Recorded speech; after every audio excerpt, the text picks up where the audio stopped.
What's up, Flatline Blades here. Got something pretty badass today. This is a Dave Warren designed, Tuya made Wrath. It's got double studs. It's a front flipper. It's pretty sick. Frag pattern. It's all tie, frame lock.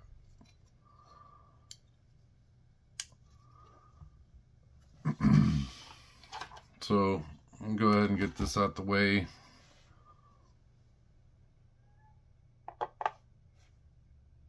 I got 3.92 on the scale. Take advantage of my newly acquired custom ruler. So we got almost 3.5 inches on the blade. I mean, yeah, it's a 3.5 inch blade. As far as the cutting edge goes, it's about 3 inches of cutting edge, and then you got the finger choil. Overall length, you got 7.5.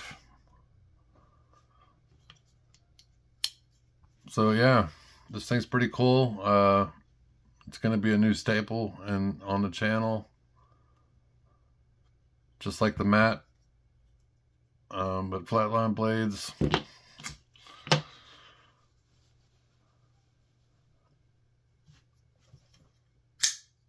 all right.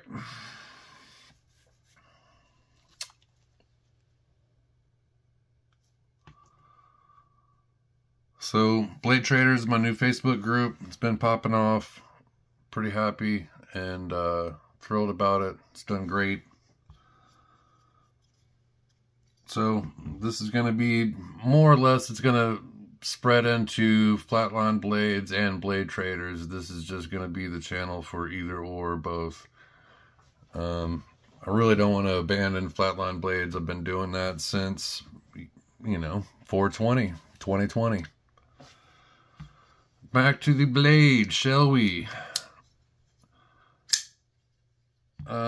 I have a caliper, but I guess the battery decided not to work, and I just discovered that yesterday or the day before, so I'm gonna have to get a new battery for that. Otherwise, I'd get into blade thickness and whatnot. I actually really love this thing. As far as the pocket clip, it's not deep carry, but most of the blade is in your pocket. Like, only this much is sticking out. I think the only stat I didn't say was the blade is S90V.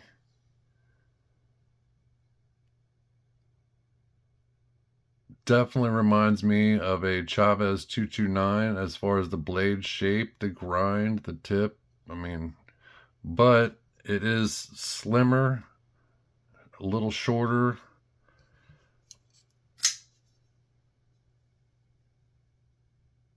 Now, if this blade was satin, you would be able to see it a lot more pronounced. Definitely similar. Matter of fact, just going ahead and saying that and showing that real quick. Here's a couple of quick size comparisons. That's a full size Chavez 229. Here's a full size J-Cape 3.5. Here is a modded out Pena mini diesel.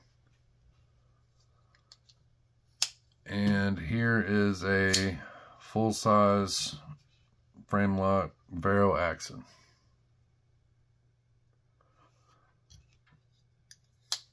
It was basically the smallest out of all of them. I think the most comparable is the Pena mini diesel. They're basically the same length.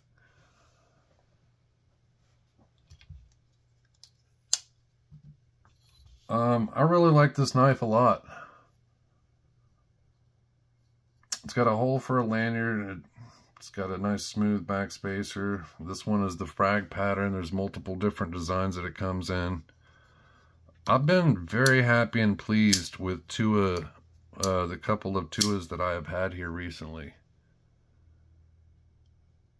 And if I'm mispronouncing that, my bad. I've heard it pronounced two different ways, so I should have double checked myself before recording the video finally, but I really love this knife. It's a great size, it's got great action.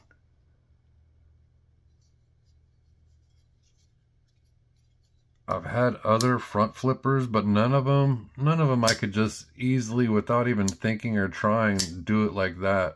Meaning up on top with the index finger. Yes, you can still do the normal, you know, the thumb.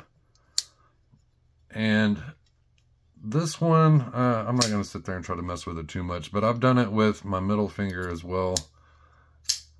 Somebody said that it was a bitch to do this reverse flick, and it is a little closer on this side than it is on this side, so you have more room to get to it, but it's not bad. It's just slightly harder to find, but it's really not any harder to actually flick it.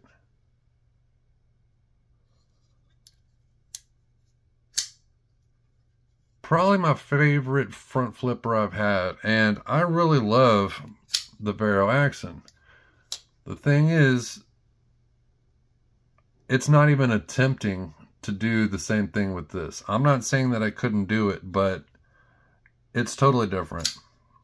The angle's not the same. You have no leverage at all because it's not sticking up.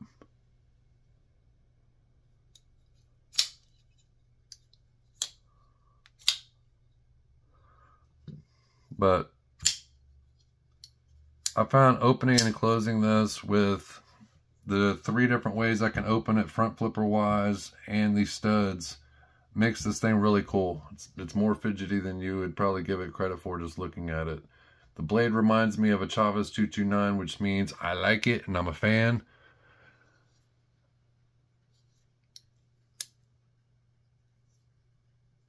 This particular model has a little bit of get up right here, where the detent is not totally in the detent ball, the hole for it.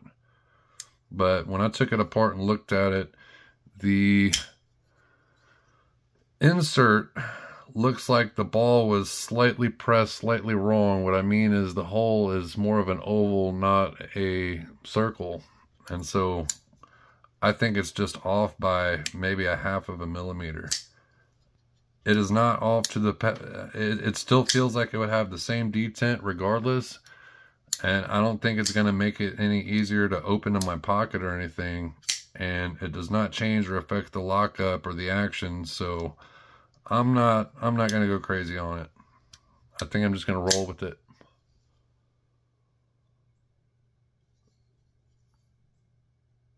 No, I don't know. I guess because the lighting in here, my camera just, it keeps changing focus, which is kind of frustrating me. But anyway, so I think this thing is badass. I think it's a home run. It's actually the only thing that I've had in my pocket and played with since I've gotten it, which is saying something. So we're already at 9 minutes just because I mentioned the damn group for a split second. So I'm just going to say this thing gets a thumbs up from me. I really like it. It surprises me. It's so awesome, easy to deploy virtually any way you want to think about. And for me, it's the first front flipper I've had where you can, you know, you reposition your hand and you're coming up here with the index finger. It's just a lot different because of that. And the combination of size, weight, how drop sheddy it is, the looks of it. This thing is a home run for me. Did I even mention that they go for like $250? So I think this thing is a big winner. All right, thanks for checking it out. Flatline Blades, Blade Traders. Love you guys.